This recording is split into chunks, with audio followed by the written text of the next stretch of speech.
Muy buenas a todos y bienvenidos a este nuevo vídeo en el que vais a ver la entrevista completa que tuve el placer de realizar a uno de los fundadores de Rockstar Games, el señor Jamie King. Haber podido hacer esto ha sido una oportunidad extraordinaria, ya que gracias a Néstor, colaborador del canal, pudimos acceder a una persona de nivel 1 dentro de Rockstar. Jamie estuvo en el equipo inicial de 4 personas que fundó la compañía junto a Sam Houser, Dan Houser, Gary Foneman y Terry Donovan, y fue pieza clave de la compañía durante los años dorados en que se desarrolló GTA 3, GTA Vice City y GTA San Andreas, e incluso participó en los desarrollos de GTA 4 y Red Dead Redemption. Trabajando en las oficinas principales de Nueva York, no solo era fundador de Rockstar Games, sino también vicepresidente de desarrollo, trabajando también con Leslie Benzies y las piezas fundamentales de la compañía. No ocurrió nada en Rockstar en aquellos años que él no supiera, y durante los próximos minutos vais a escuchar por primera vez historias nunca antes contadas sobre el desarrollo de los juegos, las relaciones de los Houser y Leslie Benzies, los problemas a los que se enfrentaron, la cultura y el secretismo de la empresa, así como los principales valores que les llevaron al éxito. Si queréis más entrevistas como esta en el canal, os pido que os suscribáis para apoyar este tipo de contenido y que le deis a like si os gusta. Sin nada más que añadir, disfrutad del vídeo.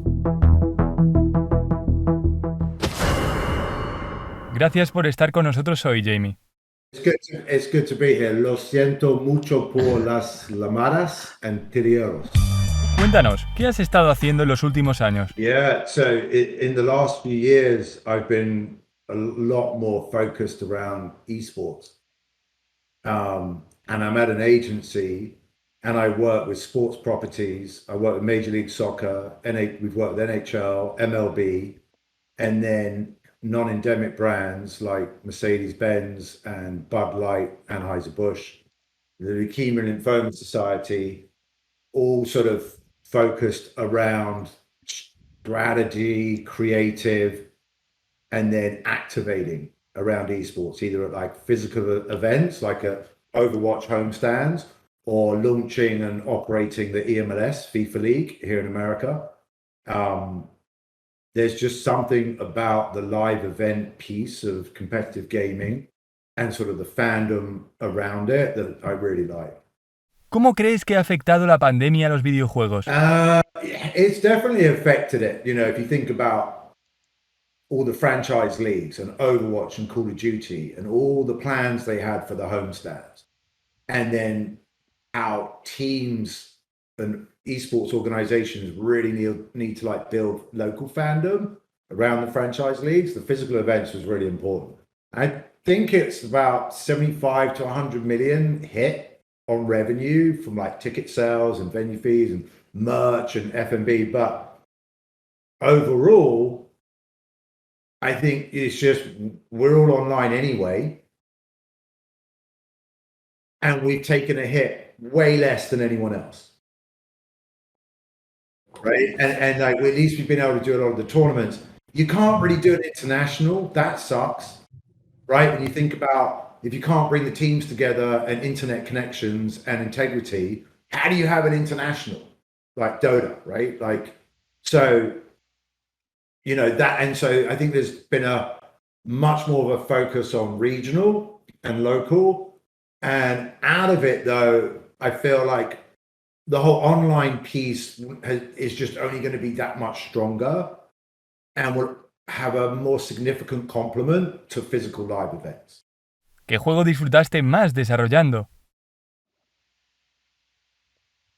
San Andreas is always going to be very special. Vice City was the most incredible cultural education experience for all of us. We made it in a year. And the music and the film references and the just all the dialogue and the signage and the names and all the parody, it was so focused. And so that is also there. Yeah, I would say San Andreas. ¿Cómo fue la creación de Rockstar Games? So BMG sold the interactive division to Take Two. And Grand Theft Auto 1 was just been released.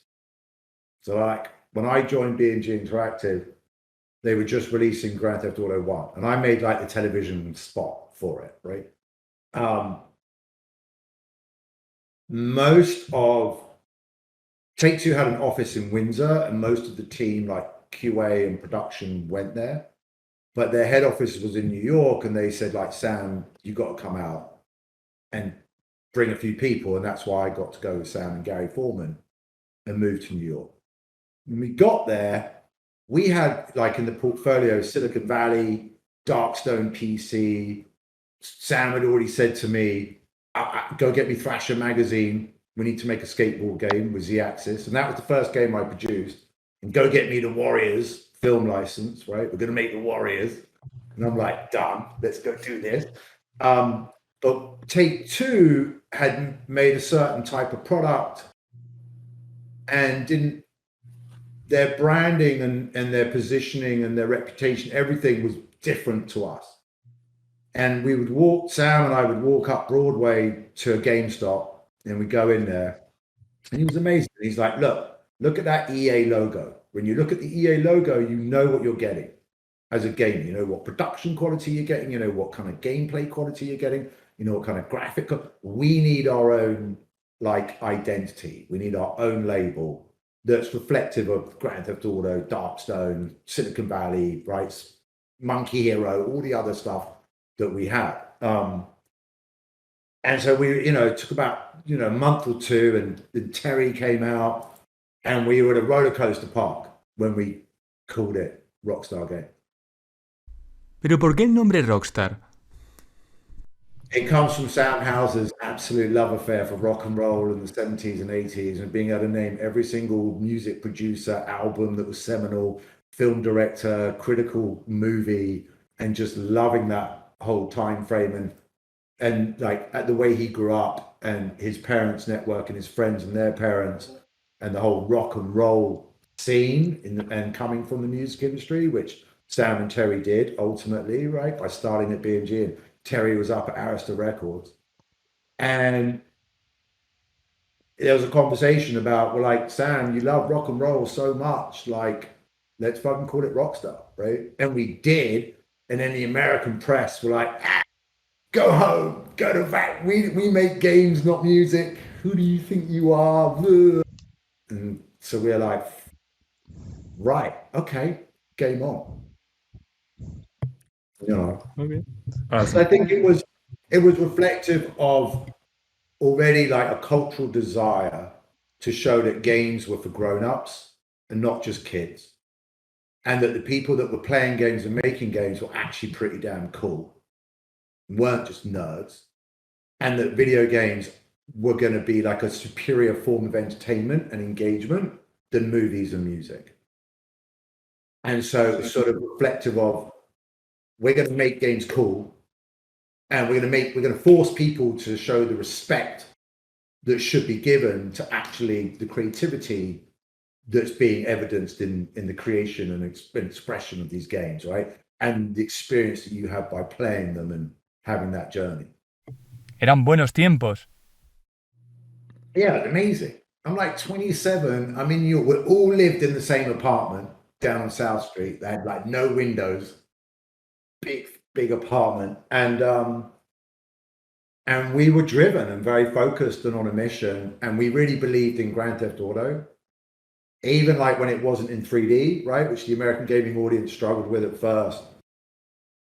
Like the sensibility, the dialogue, what you were doing, the freedom, you could just run around a map and pick up vehicles and drop them off at will and have guns and just go off piste and just, make up gameplay as you went. We always felt like that was something special. And then we got super excited when the PlayStation 2 came out, right? With the vector units, and we could actually get into 3D, have all the neighborhoods and the pedestrians and like the life, right? And the kind of grit and atmosphere of what is GTA. En Rockstar llevasteis los videojuegos a un nivel imposible hasta ese momento. Rockstar North, right? The DMA team, what like that core group did, and then what the wider group and like Leslie Benzies and Adam Fowler and Aaron Garber and Sandy Rogers and Oba and Craig and a load of others that I'm not as important, I'm not naming them, they were on it, right? And even like with the PlayStation 2, with 32 megabytes of memory, like streaming the content constantly, so we could really kind of artificially break that 32 meg barrier was huge. And they were so good at what they were like, they really were amazing. You know, was it like perfect code? No. Was it like a mess? And yes, but it worked. Right? ¿Cómo te afectó la atención mediática y el éxito a nivel personal? I mean, it was great in the sense that there was tremendous validation with GTA 3 because we'd been grinding on GTA 1, London 2, and weren't really like crossing it over, and it wasn't resonating right the way GTA 3 did. The day after GTA 3 came out, we had to make Vice in a year. We had to help Remedy in 3D Realms and finish Max Payne, which is also like an amazing game that I got to work on, from like the vibe, right? And the bullet time and the noir and the snow. And so we had like no time to pat ourselves on the back. Though it did feel good. And then across Vice, and then when we hit it again with Vice, we're like working 7 days a week. We're so busy, but we are definitely really enjoying it. And now there's more money for the marketing. We're making cool clothing for everyone at Christmas that works at Rockstar. Like, and it's not like we're being foolish. There you go, right? Always made wicked clothing. So we got to like, and we had really good, you know, fun at E3, right? We'd all go to E3, we'd stay at the Chateau Marmont. We would do whatever we wanted to do with our booth, right? And so we had sort of real marketing dollars and budgets. We you know, when we moved to New York and we worked on GTA 3, we started on the 6th floor and there was like 12 of us. Then we moved down to the 3rd floor, 575 Broadway, and we kind of grew quite a bit, and like marketing, and then we built out a whole film department for all the mocap, all the editing, all the gameplay clips, all the sales tapes, all the intro movies, everything. We just sort of built out post-production. Our marketing department got a lot bigger, and it was really fun, right? And we just didn't stop, right? There was never too much like, oh, let's stop and pat ourselves on the back and feel good. It was always, what's next, right? Then, you know, the next consoles are coming out, right? And the middleware is not going to work. Renderware is not good anymore, right? And we need to be independent. We had to build a whole new game engine, which is Rage, right? The Rockstar Advanced Graphics engine, which I was really lucky and got to kind of work at the beginning. I got off the plane from being at Rockstar Vienna, trying to get Max Payne ports done. And it's like, EA just brought renderware. We need our own engine. Do it, right? So we had just brought Rockstar San Diego, Angel, who had an amazing exporter. They had great engineers, great engineering. But they were on Maya, right? North were on Max. And North like wrote all the gameplay scripts, right? And I think, you know, Angel, it was just visual based, or a different way of doing, right? The scripting, and the art pipelines are different. Anyway, core team at Angel Studios, Rockstar San Diego, the guys from DM at Rockstar North, and then some of the key guys at Vienna.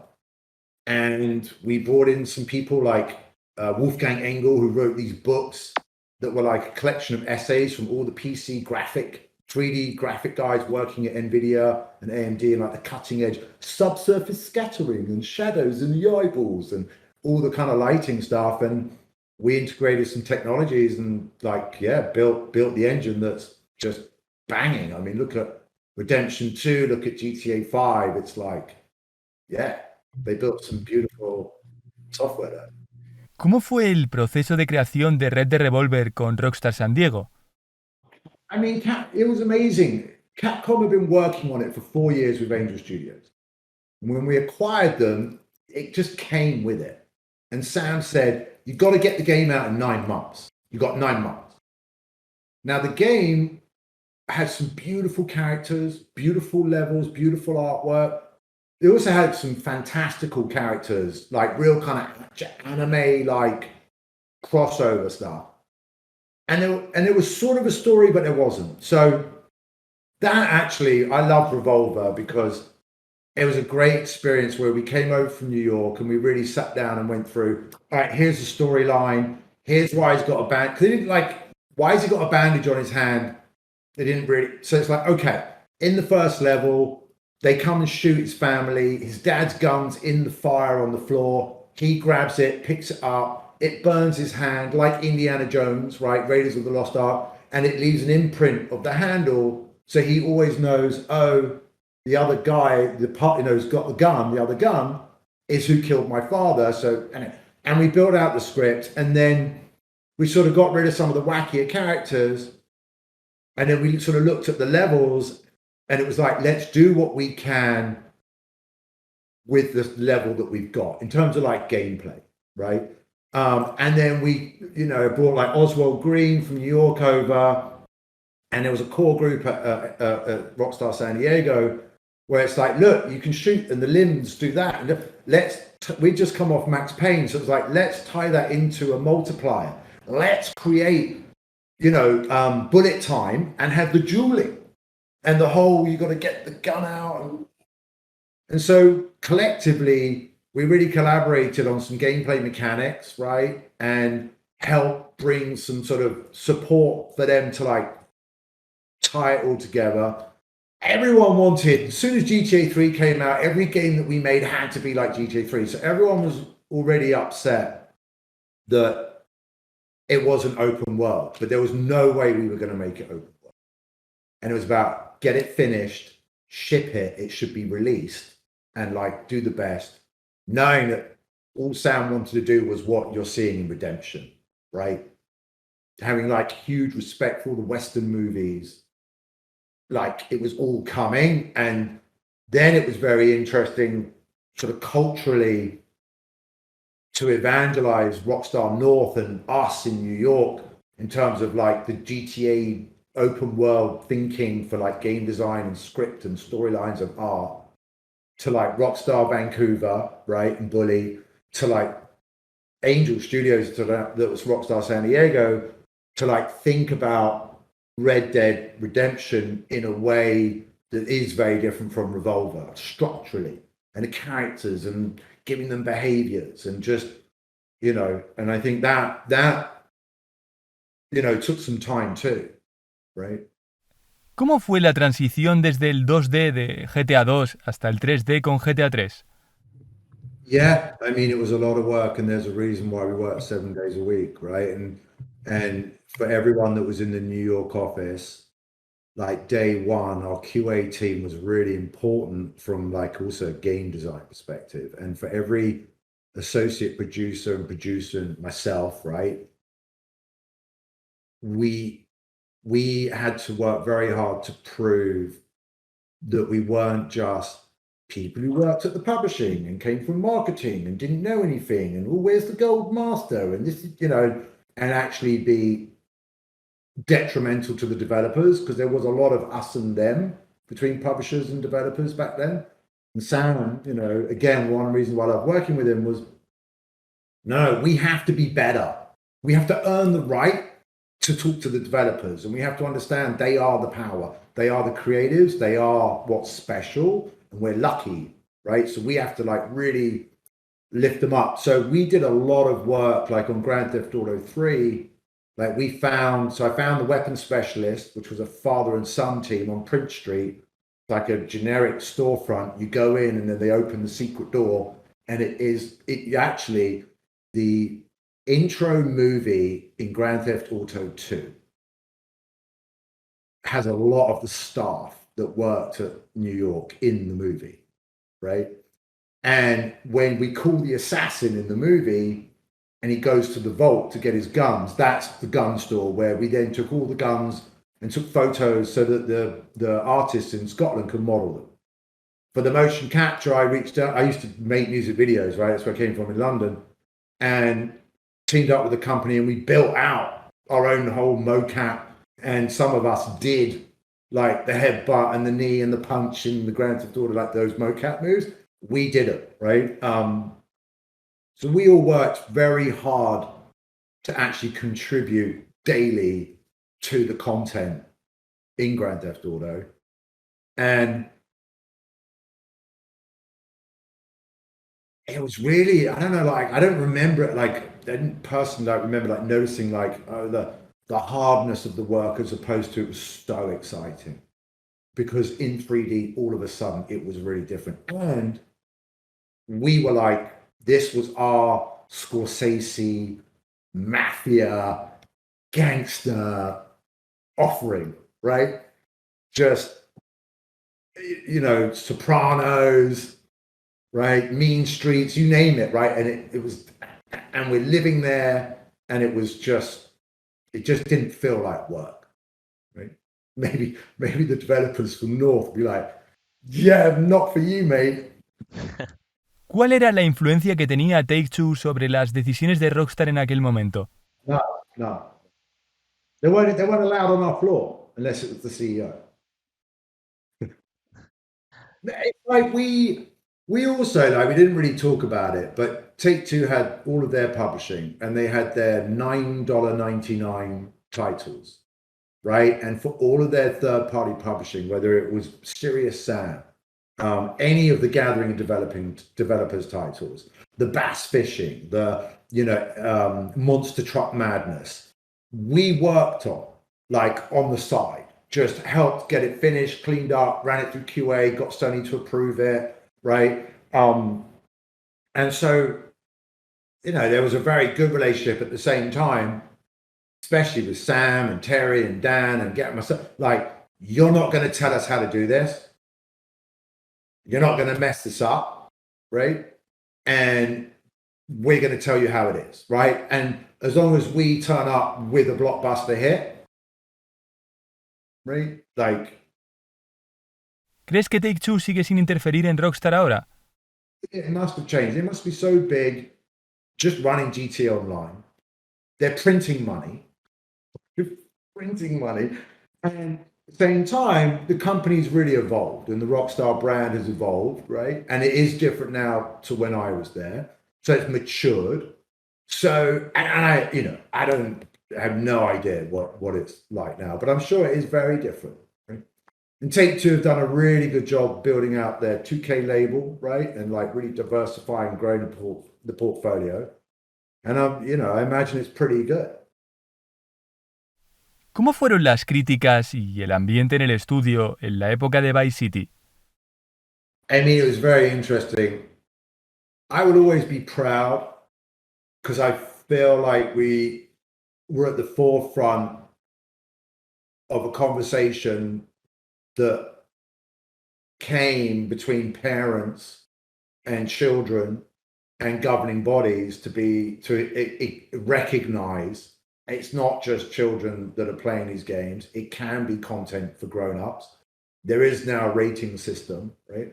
I mean, there were times when we got so much criticism that we're ruining the moral fabric of society. Like, we should be taken out in the street and stoned to death. Like, we were just the worst. And there were times when we would have a conversation and be like, are we bad? Are we actually, is this wrong?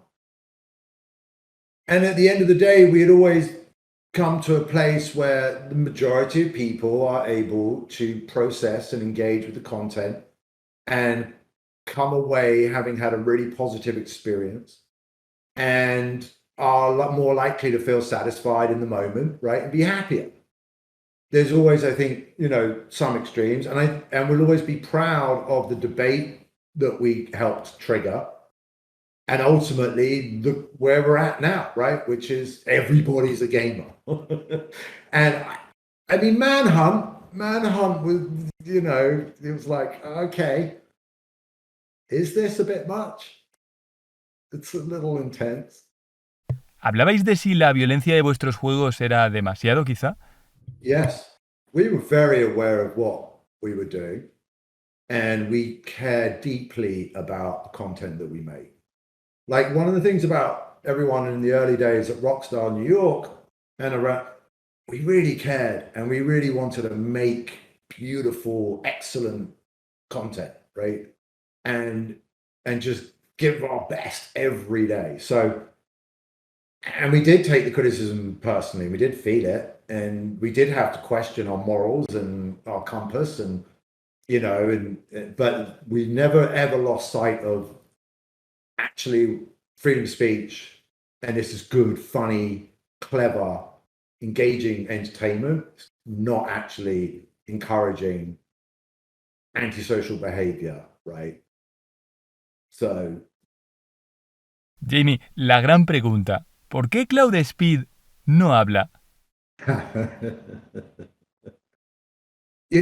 think it was a thing that Claude Speed got named, even got to be called Claude, right? And that was like a buzz. And I think we were still,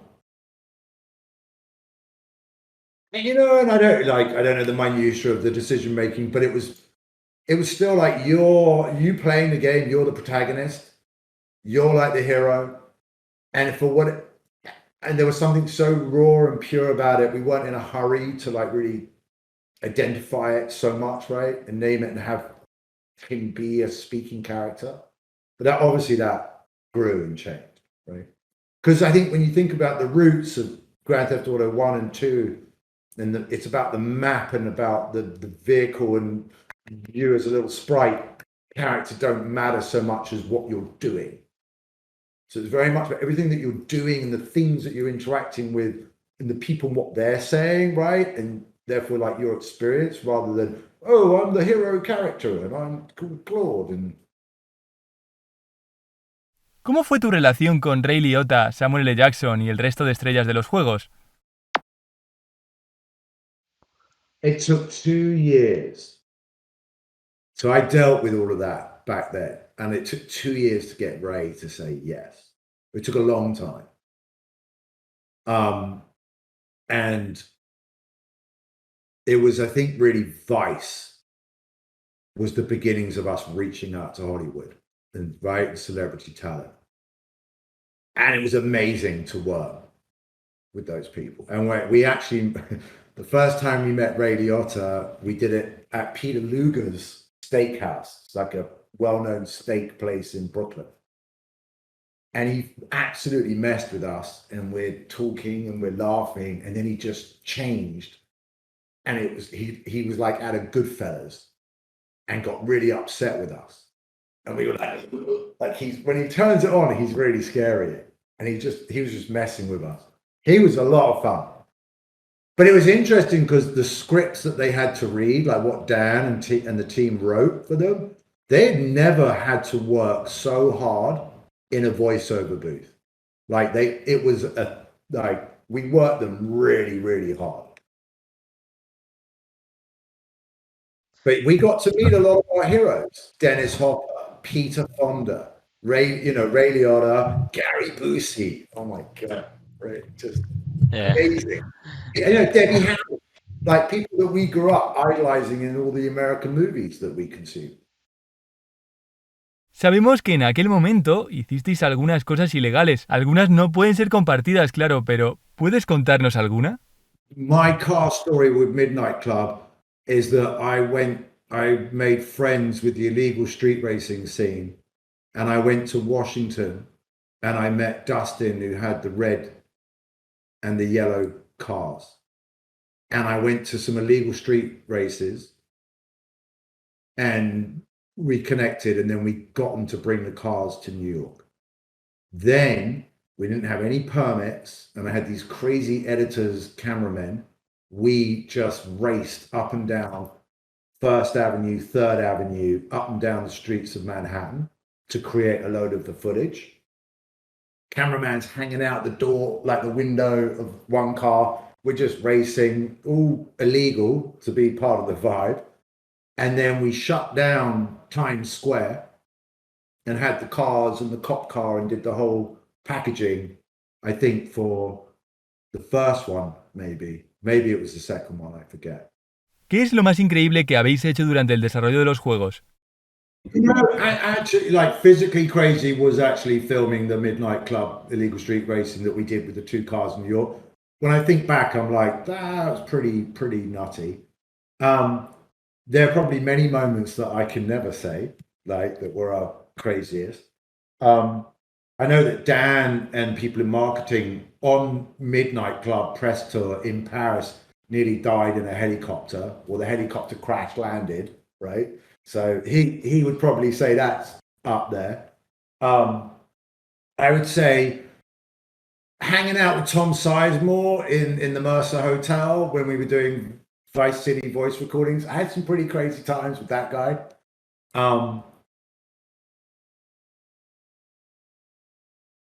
Being in Thrasher Magazine's office in San Francisco on my own with like Ed Riggins, Jake Phelps, they're pretty gnarly. They were good times. Yeah. ¿Qué opinas de lo que se cuenta en el libro Jacket sobre Rockstar? No one will ever be able to tell the stories the right way. It's okay. Half of it, like, I didn't know when I left, I didn't really know what to say. And that whole, like, oh, I was upset with Take Two and the misreporting. No, not really. I was really tired.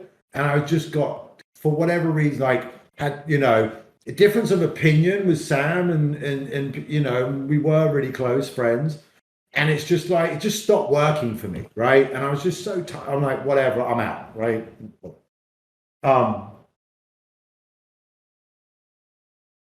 So yeah, Jacked, the BBC movie, none of it's ever really. Hay un rumor que dice que una vez, en el E3, se encontraron pastillas de MDMA con el logo de Rockstar. ¿Es esto cierto? That we gave out MDMA as like marketing promotional materials. Falsas, falsas. I'm sure. We made knuckle dusters and baseball bats and like koshes and mace and all kinds of stuff, right? Like silver razor blades for chopping up cocaine and like all of it. We loved all of the paraphernalia, right? Maybe. Yeah, right. We made some promotional items that we can't even mail. You couldn't even send people. It's like. ¿Cómo fue el proceso de licenciar todas las canciones míticas de GTA? It's a lot of work. So Terry, you know, did a lot of that, right? Because he came from Arista Records. And it took a lot of work and effort because we also then made the box sets, right? Which is a heavy lift for the label, for everyone.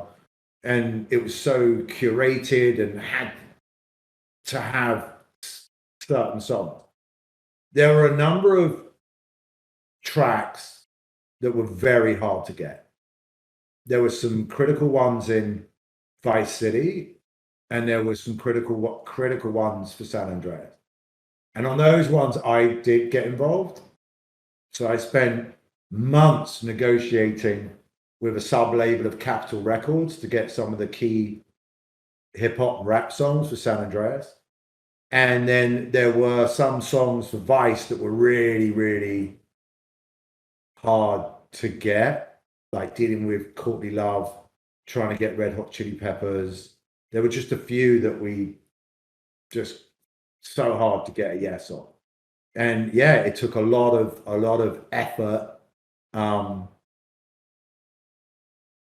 but it was worth it. ¿Por qué nunca licenciasteis marcas de coches?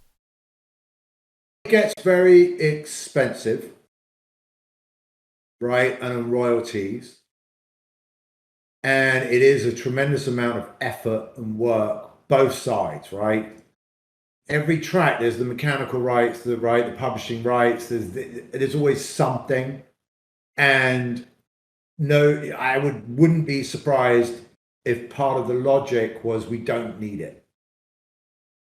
And I think, you know, there's a very strong desire to own all the content, have it, as much of it be original and not like be beholden to anyone for anything in GTA. Just so it can be everything that we want it to be, and also to ensure that the game is the star. The game is always the star, right? ¿Cómo hacíais para que no se filtrara nada? because you take great pride in having an FBI, CIA level of approach to your cybersecurity.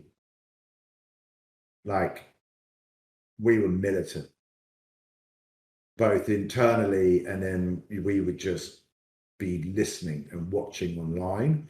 And we were very, very sensitive to like even like the discs going to the Sony manufacturing plant to get replicated. I would like drive the submission disc to the airport. We'd hand courier them overnight, right, to California to get them, you know, tested. And then we would be like paying attention, and then we would be all over it immediately. Within 2 hours, someone's on their door. You fucking stole it, and game over. Yeah. The ransomware, that's, you talk about COVID and how it's affecting esports and gaming. Look at the ransomware attacks, right, on video games. It's out of control. Look at Cyberpunk. Yeah, you got to really be like, you know, and Rockstar definitely pays attention. En GTA 3 hay algunos archivos de un modo multijugador que estabais planeando. ¿Puedes contarnos algo sobre esto? No. We were very aware of multiplayer. Sam's very smart, right? He's very astute and he's very forward thinking. And there was all the MMO stuff going on, right? And multiplayer, but multiplayer was early. Like, it was Call of Duty on the Xbox, right? That really, from a console gamer perspective, started really like developing, like it's all becoming like online multiplayer. It was so hard technically to get the GTAs running on the consoles the way they were, certainly on a PlayStation 2. It was like, where do we even begin? And to have, and you know, and we never wanted to put something in the game that wasn't going to be great. And the whole multiplayer coding, networking, all it was a big lift. And we just weren't going to get it right. And there'd be nothing worse than putting in broken multiplayer back then to a GTA. Everyone would slaughter us, right? So it was like knowing when you're ready, right? Even if it means 2 or 3 years of people being like, oh, where's multiplayer? Where's multiplayer? Right? Yeah. Sé que esto te lo preguntarán mucho, pero el hot coffee, ¿cómo fue toda la controversia? It was a really big thing, and it was a really big distraction to our focus. And it's a shame. But I think in a way it was like the pinnacle of the debate around video game content, right? We thought it would be the funniest thing to have, like, remember Track and Field, the arcade game? Right? Did you ever play Track and Field? Sí, creo que sí. Right, where you have to like run and do the long jump and throw the javelin. So we wanted, like, can you imagine if you could be like pumping, right? Like sex mini game. Ha ha, funny. And it was the ESRB who said no, like that would give you an AO rating. And I think at the Supreme Court level, 3D interpretations of naked bodies or sexual acts was like classed as pornographic, right, or obscene. So that's why we couldn't release the game with that content. The problem is that there are, whatever time frame Sony wanted us to work to, and whatever time frame the ESRB wanted us to work to, we were like, nope, we're going to turn up on September 9th. We're going to show you the game. You're going to approve it. And we're going to release the game on September 26th. Now that's fine until there's sexual mini games and the ESRB are like, you're going to get AO, which means no Walmart, which was vital from a sales perspective back then. There was no online. If you didn't get in Walmart, you're done. And so we didn't have time to take all the content out of the code base. So we just unhooked it, right? It's like when you delete a file, it's not really deleted. And that's when it came out on PC, that the PC mods were like, oh, what's that in the sky? Oh, and then those videos broke, right? And then we didn't help with our initial answers. right? I don't think we were like, oh, it was all us. I think the way we spoke about it made it sound like, oh no, it was the mod community, like we passed the buck. And the FCC were onto us anyway. They really wanted to prove that we were somehow tricking everybody and were marketing this mature title to like young kids, which we were. And so we went through this whole thing and Washington and investigation and we were not guilty, right? But it just took a year and a half of poor Sam and people, like you're being investigated by Washington. It's not a good feeling. El juego tampoco estaba pensado para niños de todas formas. Right. I got letters from 11-year-olds that were really articulate, well written. The game is amazing. And I'm like, oh, I don't know if you're meant to be playing. You're only 11, but it's great. ¿Cómo ves el éxito de Rockstar hoy en día? I think they're doing an amazing job. If you look at, they used to publish games for $60 at retail. You had all the free-to-play models, the MMOs, right? Mobile gaming, microtransactions. They've completely embraced it, right? They've created online versions that are amazing. And GTA 5 is still like one of the most popular, and how many years has it been out? And they're able to keep engaging with fresh content and to monetize that. Brilliant. So of course they're not in a hurry to announce 6.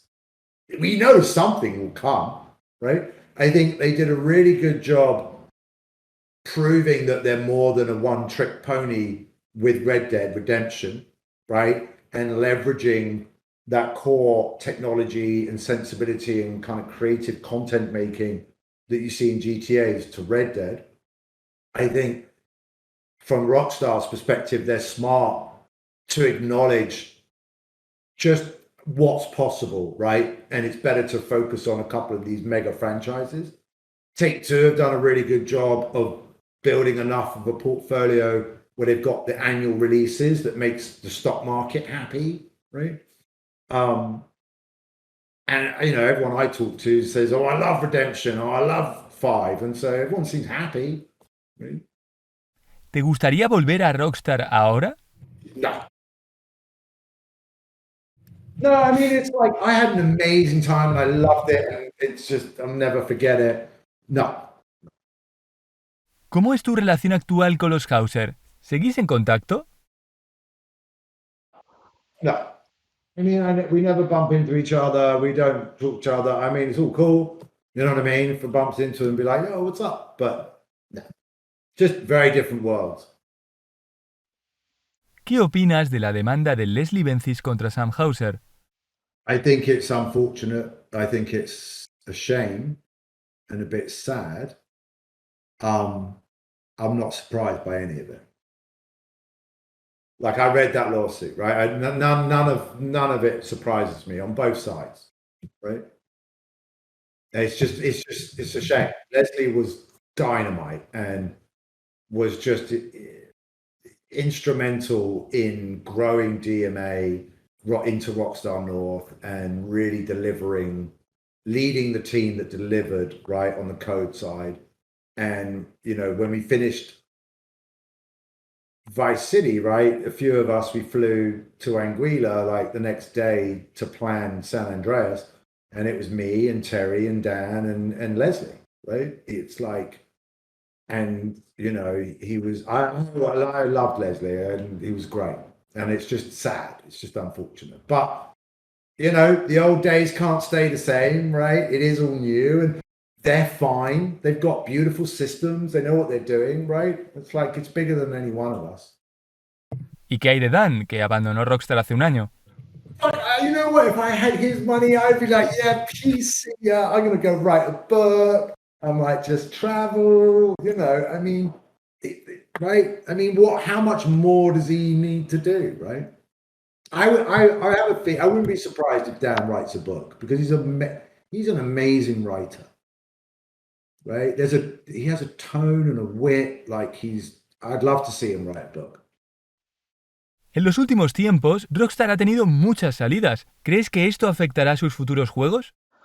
Yeah, I think the tone like the tone of the content, right? And maybe not, because it's the same engine, right, that I worked on when I was there, the core of it. It's the same content. They've really perfected the systems. So I'd be surprised if like gameplay mechanics really got affected.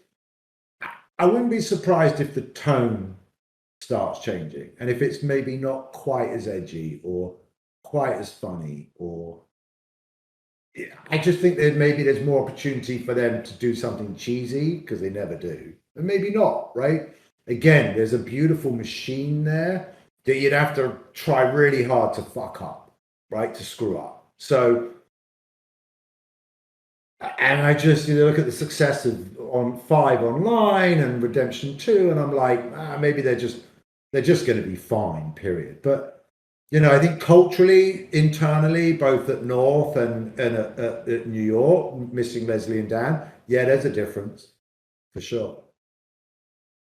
Esta es nuestra última pregunta. ¿Por qué abandonaste Rockstar?